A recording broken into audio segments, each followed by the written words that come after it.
G'day everybody, welcome to the second of my videos about my DVD collection. Today we're going to be talking about superhero movies and comic book movies, so it's got a bit more of a theme than my other video. Okay, so the first one is X-Men. I'm sure most of you have seen it, if not all of you, and if not, you really should. I think this is the film that really kind of jump-started the whole comic book movie thing in Hollywood.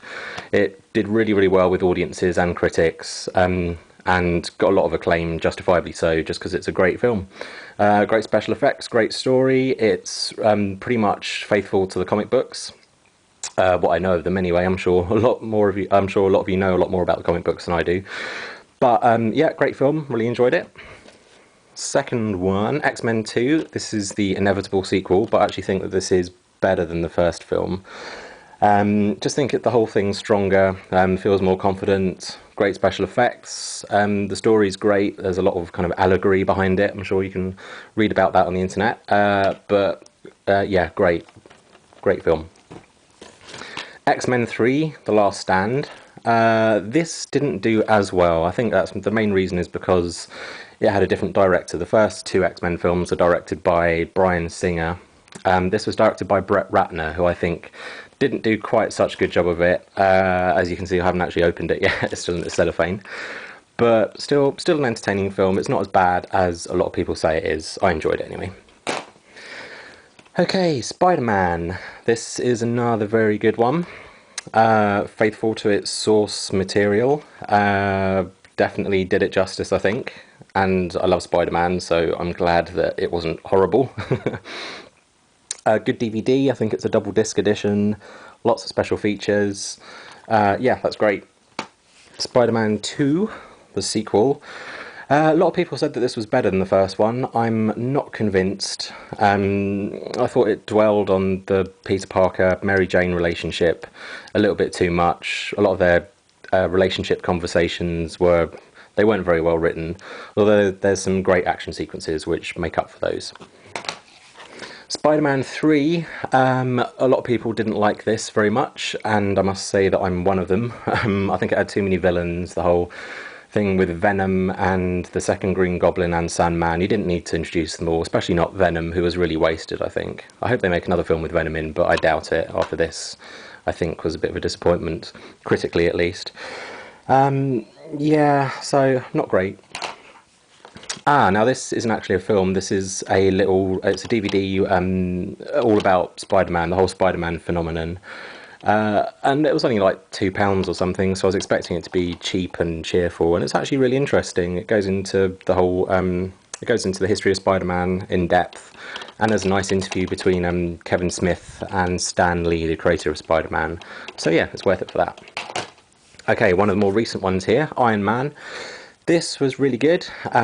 It felt a lot more light-hearted after some of the recent blockbusters like The Dark Knight, which I'll talk about in a minute.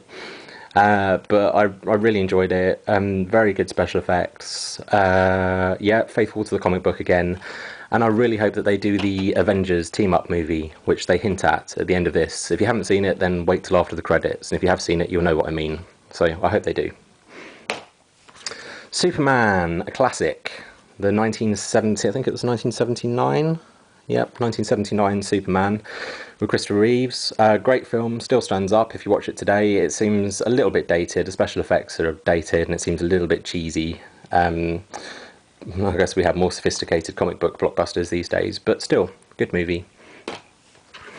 Superman 2, I was reading about this recently actually. I didn't realise the whole controversy behind it and how it was, the original director was dropped and they got another director in to finish it, and the original director wasn't happy. But I thought it turned out really well, and I think a lot of critics agreed. I thought it was better than the first one actually, and it just seems like a good continuation of the first one. I think that they were shot at the same time, some of the material was anyway. And then many years later we got Superman Returns, which is kind of a sequel to the first two Supermen films. It ignores parts 3 and 4, which is just as well because they were terrible. But this one was really good, faithful to the earlier films and respectful. Kevin Spacey's really good in it. This is just the single disc edition, so there aren't many special features, but still a great film. Okay, this is actually 4 Batman films on one disc. It's not an official release, but They're all good films. Well, actually, no, they're not all good films. The first two are good, the Tim Burton ones. Very stylish, very dark. He was the first person to really kind of react against the campiness of some comic book movies. But the third one of the third and fourth ones, Batman Forever and Batman and Robin, are directed by a guy called Joel Schumacher. And he tried to make them far more campy, like the 1960s TV series, and it didn't really work. Especially Batman and Robin is really pretty atrocious and well worth steering clear of if you haven't seen it. Aha! Speaking of rubbish, Captain America. Okay, some explaining. I used to love this film when I was little. I used to rent it from the video store all the time and thought it was fantastic. And I started to look for it online because you couldn't get it on an official Region 2 DVD. And I managed to track it down and get a bootleg version of it, which is this, from a specialist website. And it's awful. My memory completely lied to me. But if you see there's lots and lots of bad reviews of it online saying it's terrible, and you should listen to all of those because it's just awful. I might talk about this more in depth in a future video because it's worth it. It's so bad, it's funny. Nearly. But maybe it's just kind of gone back round to really bad. Yeah. Okay, Daredevil, this was okay. I really liked it when I first saw it. Now I'm not quite so sure. Ben Affleck's good in it. But it's a little bit cheesy. It's not as good as some of the other recent superhero movies. It's okay though. I haven't seen Elektra, which is the spin-off with Jennifer Garner, but that's not supposed to be very good either. So much for that one. Hulk, I really enjoyed this. Not many other people did. It's maybe not what you'd expect from a Incredible Hulk film. It's quite slow and sort of thoughtful, but that's why I liked it, because it kind of went against my expectations, and it's got some great action sequences in it. A lot of people criticised it because the Hulk looks computer generated, which he does, but you know, if you can suspend your disbelief, then I thought it was a good film. The sequel, The Incredible Hulk, is more of a kind of standard action film. Good fun though, a bit slow. The first half's a bit slow, but the rest of it's good. He fights the Abomination in it, and I'm sure many of you have seen it. Aha, here we go. Batman Begins. This was good. This was even darker than the Tim Burton films, actually. Goes right back to the beginning to tell the origin stories of Batman, which is kind of like, it kind of acts like an Etch-a-Sketch for the rest of the Batman films, just like shake it and they disappear. And this begins them all again, as the title would suggest. Very good film. Christian Bale's good in it, and so is Michael Caine as Alfred the Butler. I didn't think he'd make a good Alfred, but I thought he did in the end. Quite a different one, but still good.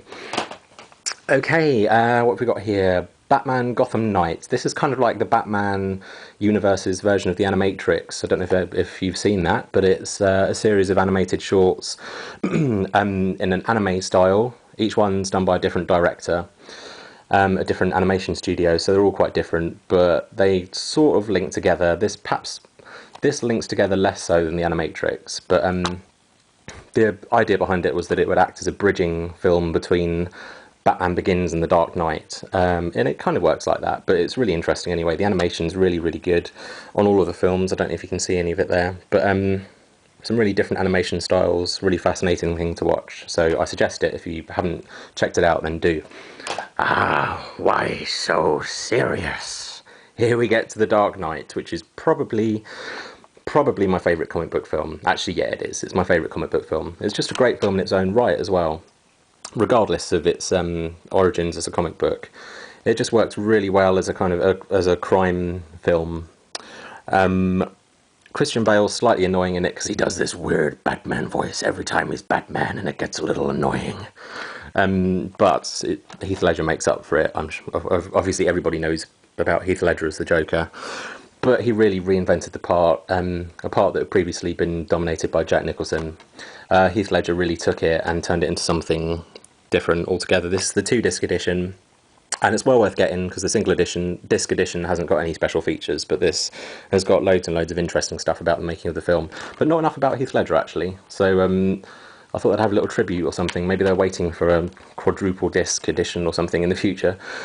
So anyway, that's my superhero movies spread out all over the bed now. So I shall see you soon in a future update on another topic. Take it easy. Bye bye.